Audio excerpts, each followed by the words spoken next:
I own a small condo in Orlando. I bought it while working for the Mouse, and my friend Ben lived there with me.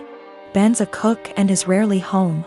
He has a large room that is accessible from outside and attached bathroom that locks to the rest of the house. Well, I got a different job, got engaged to my partner, and moved a few hours away. We kept the condo as a place to stay when we visit the parks. And we agreed with Ben that he could continue living there as long as he paid all the utilities and maintained the place. Our friends use it too. They pay a bit for utilities, are told don't bother Ben, and clean before they leave. Between everyone who uses it, we've gotten stuff donated, so it's now a fully stocked vacation home. My immediate family and I have a bad history, but we mended. They've used the condo 3/4x a year. On Monday, Ben got woken up at 2 a.m. by hammering on the main door. My aunt and uncle, their kids, and their grandkids were all there waiting to be let in. I haven't spoken to these people in years after they decided I was the devil's spawn for being gay. They demanded that the caretaker give them the keys. Ben called me. I told him to give them my number, then shut and lock the door and not let them in. My aunt was insistent that my condo was actually owned by my family. It was the family vacation home. And it was against the law to not let them in. I told her no, it was mine, I own it and I let friends and family use it, but I choose who stays there. There was a lot of back and forth and some petty name calling. She said they were here for a week, where were they supposed to go, and I said I don't care. Meanwhile, my partner reported that Ben texted them saying my uncle was attempting to kick in the door. I said tell him to call the police. She hung up on me and Ben said they left. In the morning, I got a phone call from my mom trying to convince me to let them stay. We had an argument during which she admitted that she didn't tell people that I owned the property, because she didn't want the rest of our family to know they were in contact with me again. I told her if that's how she wants our relationship to be, then she's no longer welcome. I checked in with Ben and he's okay. Today my aunt sent several texts asking to stay at the house because they hadn't accounted having to pay for a hotel, and they had planned to just buy groceries and use the kitchen. I told her no. She said they were about to be out on the street with their luggage. She called me cruel and heartless and that I was ruining Disney for the kids. That made me hesitate, probably because I worked for the Mouse. I know that particular family line has very little money. Yet I find it hard to believe someone would plan a whole vacation without accounting extra funds for it. But the kids are really young. I'm so furious over the homophobia that it feels like a point of pride to deny them access. I have been living with my new wife and stepdaughter for about 6 months now. She's 19, almost 20, and I have 3 sons aged 18, 16 and 15. She's a really good kid and she's a good influence on my sons. I really enjoy having her around. My wife and her daughter moved into my house and sold theirs. My stepdaughter's father isn't present in her life, nor is my son's mother. All 4 children share a bathroom. My sons have never lived for a long period of time with a woman, nor have any of them had long-term girlfriends. They had short visitation periods when they were younger, but never longer than an hour. So living with 2 women has been unusual for them. My eldest son, 18, came to me last week and told me that his stepsister disposes of her used sanitary products in the trash can they share, but doesn't use toilet roll or sandwich bags to disguise what they are, and it makes him uncomfortable, which I think is reasonable. My sons are teenage boys and don't want to see their stepsister's period products on full display. A few nights ago I went into the kitchen to grab a snack and she was there doing some work for university.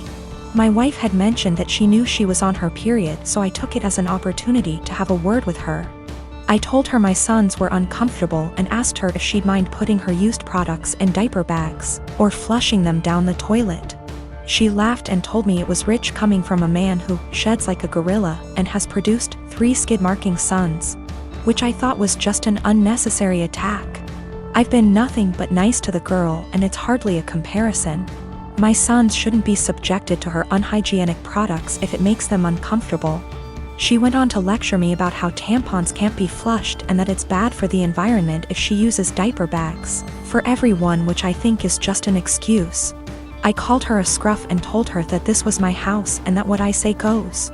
I later asked my wife if she could have a word with her and she told me I was being ridiculous and that her daughter has had her period for 10 years and knows what she's doing. When I told her it was making my sons uncomfortable, she said my sons needed to get a grip and turned over and went to sleep. This is a genuine issue to me, and she didn't care enough to have a discussion about it. I asked my stepdaughter again in the morning, and she did the same as her mother, completely dismissed it. Both of them have told me to stop being so silly, but I don't see how I'm being unreasonable when it makes my sons uncomfortable. My husband had a serious injury weeks ago. He's bedridden and his family come to see him every day. Mother-in-law keeps drilling what I need to do to make my husband comfortable but does nothing to help. Just visits every day and sits around expecting to be fed and entertained. Sometimes Bill, his wife and kids join them and turn the house into a mess. Yesterday Mil, her husband and son came again. They checked on my husband, then went to sit in the living room for hours. I served them coffee and croissant. Hours later my husband threw up again, second time. I had to take care of changing his clothes and cleaning the sheets to avoid infections. I was exhausted. I came downstairs and mother-in-law looked at me and asked, "Hey, where's our dinner?" I was shocked that after seeing me go up and downstairs many times and cleaning and bringing new sheets and running the washing machine that she'd expect me to prepare dinner. I'd already eaten a sandwich at 6 and yogurt. I have problems with my stomach and stress, and pregnancy made it worse. I'm 4 months in. I pointed at the kitchen and told her to help herself out. She gave me a look, then said she didn't expect me to ask her to cook dinner at my house. I said I didn't expect her to ask me to cook dinner while I'm taking care of her son. She started arguing about the way I spoke about my husband, saying as his partner. This is the least I could do, and called me unhinged for throwing in her face that I'm helping my husband. She got her husband involved, asking what his thoughts were on me making guests go hungry and forcing them to cook themselves, when this supposed to be my duty as a host homeowner.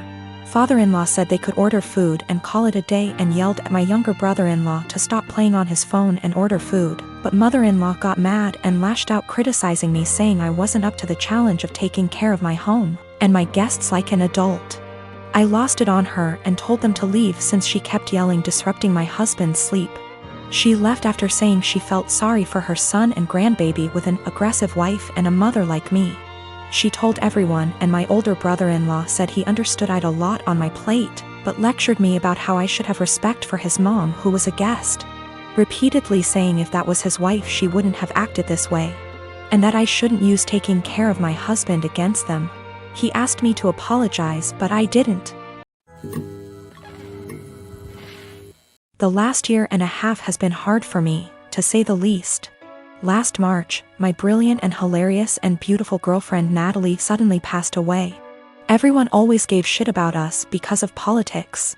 We met in college when we were poli-sci majors. She is very liberal, think AOC, and I'm pretty conservative.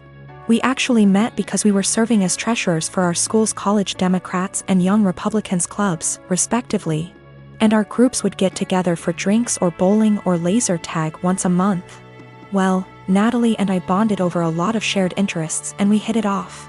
Even if we didn't see eye to eye on many issues, debating her was stimulating and formed the cornerstone of our relationship. We've had debates that went on until dawn. We just bounced off each other.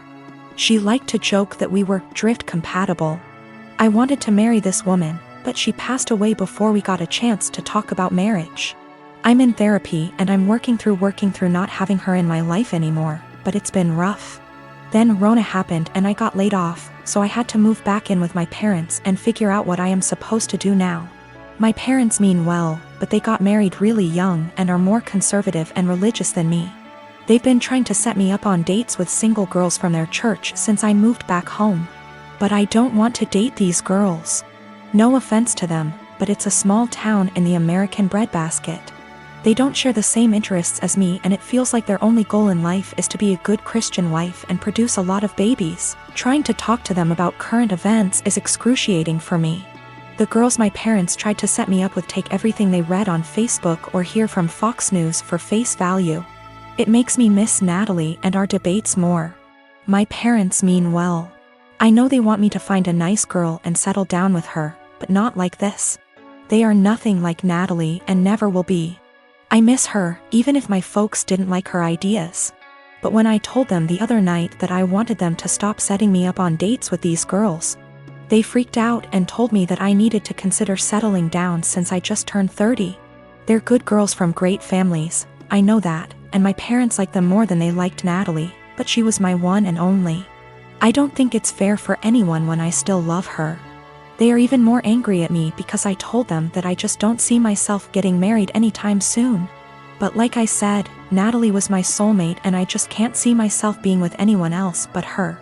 Yet, they are insisting that I need to find a woman and settle down and give them grandchildren. We were seriously close to talking about marriage.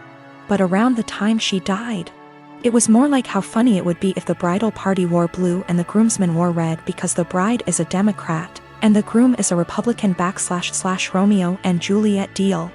I wish we got to do that. Natalie thought it was hilarious.